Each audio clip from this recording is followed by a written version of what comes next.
শুভ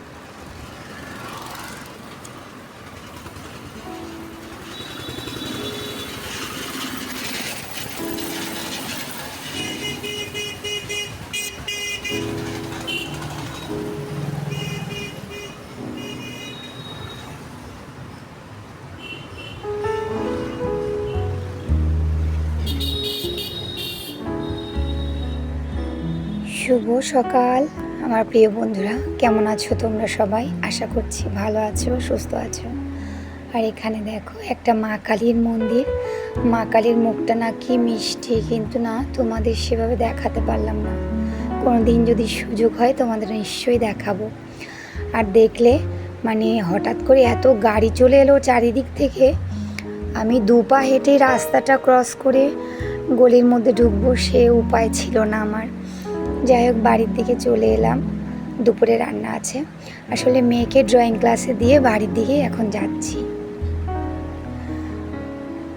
বন্ধুরা, আজ হলো রবিবার। আমার আরও একটি নতুন ব্লগে তোমাদের সবাইকে স্বাগত। সকালে তো একচোট হুড়োহুড়ি রান্না টিফিন সব করে গেছি। এখন আবার দুপুরে রান্না গোছাতে হবে, মানে অল্প স্বল্প গোছানো আছে, এখন পুরোটাই করতে হবে। চলো এবার সোজা আগে।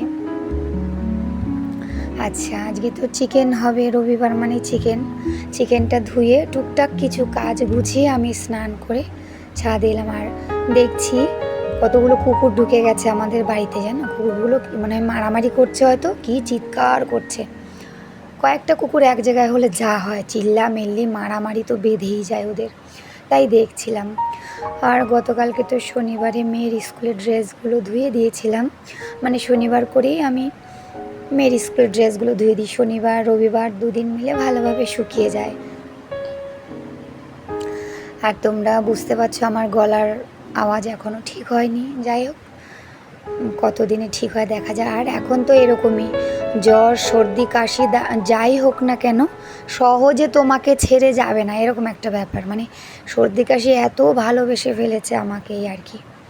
সবাই ভুগছে গো, বাচ্চা বড় সবাই ভুগছে। যাই হোক, আর আমি না মেয়ে আমার যে শরীর খারাপ গেল তখন এই বেড কাভারটা রেখে দিয়েছি।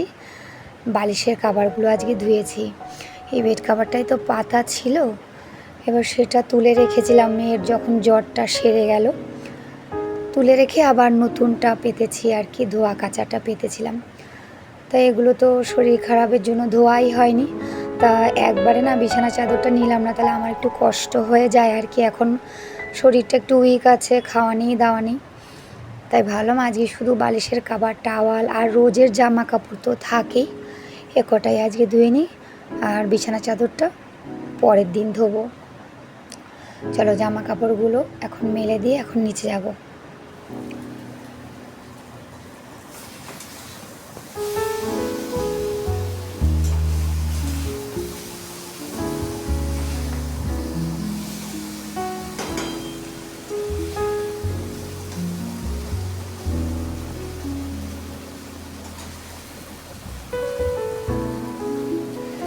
আচ্ছা, লতি ভেজে নিচ্ছি, লতি দিয়ে মজা করে ভাত খাবো। আর এখানে মেয়ে আর আমার জন্য দুবেলা যাতে হয়ে যায়, দুপুরে আর রাত্রে লোটে মাছ করব। আর মাংস আমরা দুজনে একজন্য খাবো না, কারণ মুখে তো রুচি নেই মাংস তো বাবা। তবে হ্যাঁ, আমার মেয়েকে না মাংস রান্নার পরে না বলেছিলাম, মা এক পিস দেবো, খাবে? ও একদম না তো নাই, মানে মাছও খেতে পাচ্ছি না আমরা দুজনে, জানো? এরকম মুখের অবস্থা হয়ে গেল আমাদের। আর আমার তো এখন কাশতে কাশতে মুখের অবস্থা আরও খারাপ, এই আর কি। যাই হোক, সত্যি সত্যি মাংস মেয়েও খায়নি, আমি তো খাইনি। এই লোটে মাছ দিয়ে দুজনে দুবেলা একটু একটু ভাত খেয়েছি। আর আমি না আজকে লোটে মাছ আর মাংস দুটোই না ভালো করে সমস্ত মশলা টশলা দিয়ে ভালো করে হাতে মেখে তারপরে রান্নাটা করব। আর লোটে মাছ আমি প্রথমেই হাতে এভাবে মেখে রান্নাটা করবো আর কি। লোটে মাছ তো আমার মেয়ের ভীষণ প্রিয়, আমার হাজবেন্ড আমার খুব প্রিয় লোটে মাছ। আর এরকম গোটা গোটাই মানে রান্না করতে পছন্দ করি। বন্ধুরা, আজকে আমার ভিডিওটা যদি তোমাদের কাছে ভালো লাগে প্লিজ একটা লাইক দিয়ে ভিডিওটা দেখা শুরু করো। একটু স্কিপ না করে ভিডিওটা দেখো, টেনে টেনে কেউ দেখো না, সম্পূর্ণ ভিডিওটা দেখার অনুরোধ রইল।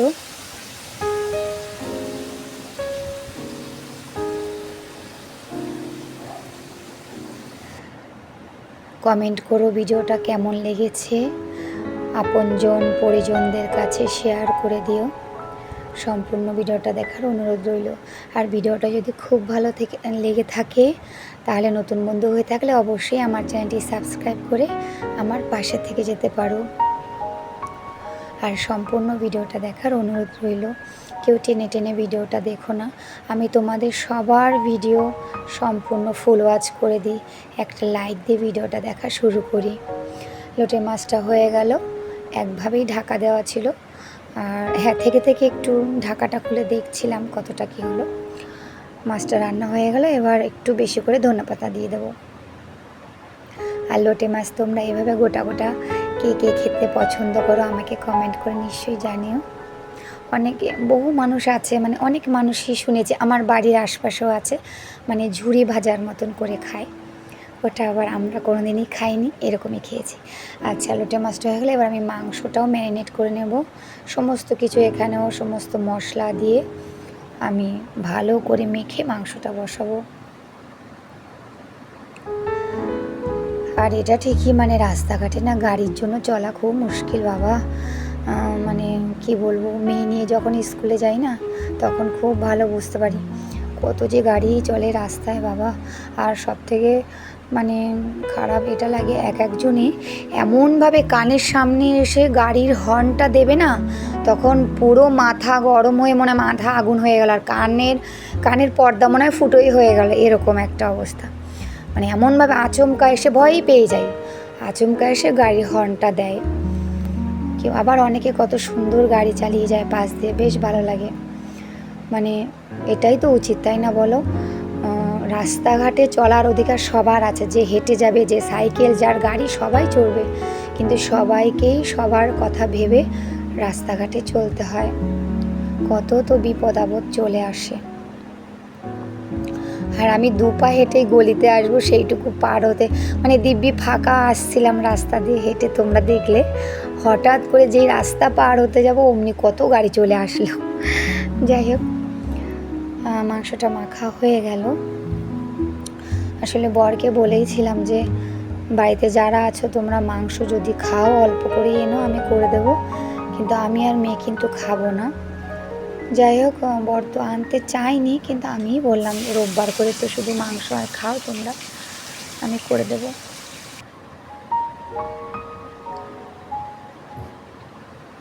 আচ্ছা, মেয়ে তো চলে এসেছে, মাংসটা সবার লাস্টেই করছি। ওকে আমি লোটে মাছ দিয়ে ডাল দিয়ে ভাত মেখে দিয়েছি।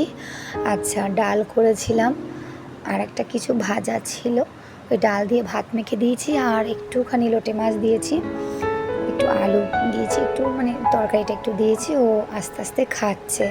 আর আমি আবার থেকে থেকে একটু ওকে এক গাল দু গাল খাইয়ে দিয়ে আসছি। কী করবো বলো, শরীরটা খারাপে ও শুধু বলছে মা আমায় একটু খাইয়ে দাও, এই আর কি চলছে। মাংসটা কষানো হয়ে গেল, এবার না মাংসটা ওদিকে হতে থাক। আমি কি করলাম, বাসনগুলো না মেজে নিয়েছি, এবার আমি ধুয়ে নেব। আর এই কাজগুলো গোছানো হয়ে গেলে আমিও খেয়ে নেব। রান্নাটা হয়ে গেলে সবাই খেতে বসে পড়বে। আর রান্না হওয়ার পরে আর আমার একটা মজা হয় জানো, যদি কোনো কারণে সিঙ্কে বাসন বেশি জমা হয়ে যায়, মানে সুযোগ খুঁজি শুধু কতক্ষণে আমি বাসনগুলোতে হাত লাগাবো, তাড়াতাড়ি করে ধুয়ে নেব। বেশি হয়ে গেলে না কাজের চাপটা বেশি থাকে, মানে সুযোগটা কখন হয় করে। আর বাসন বেশি থাকলে মাথা সত্যি খারাপ হয়ে যায়। হয়তো বাসনগুলো মাজতে হয়তো 10 মিনিট কি 15 মিনিট লাগে মাজা ধোয়া নিয়ে, কিন্তু না, শুধু বাসনের দিকে চোখটা চায় কতক্ষণে বাসন কটা মাজবো।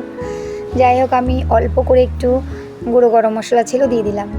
আচ্ছা, এবার দেখো আমি খেতে বসে পড়েছি, ডাল দিয়ে ভাত মেখে নিয়েছি আর এই লোটে মাছ দিয়ে ভরিয়ে ভরিয়ে খাচ্ছি, এভাবে খেতেও ভালো লাগে।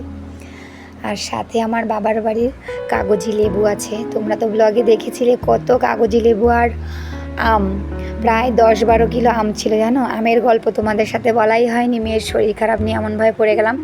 ওই শরীর খারাপে আমাদের সমস্ত আম নষ্ট হয়ে গেছে, শুধু পাশের বাড়ি ওরা 2-1টা আম ভালো পেয়েছে, আর আমার বড় ননদের বাড়ি গিয়েছিলাম, ছোটো ননদ, এরা মানে 2-1টা আম ভালো পেয়েছিল, আমরা খেতে পারিনি। যাই হোক, ভাত খেয়ে উঠলাম।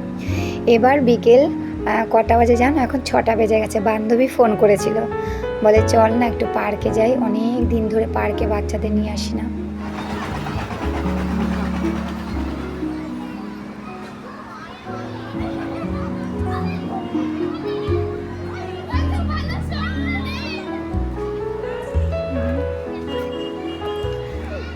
আমার মেয়ে, বান্ধবীর মেয়ে কি খুশি দেখো, মানে আমার মেয়ে তো ভীষণ খুশি, শরীর খারাপের পরে একটু খোলামেলা জায়গায় পার্কে এসছে।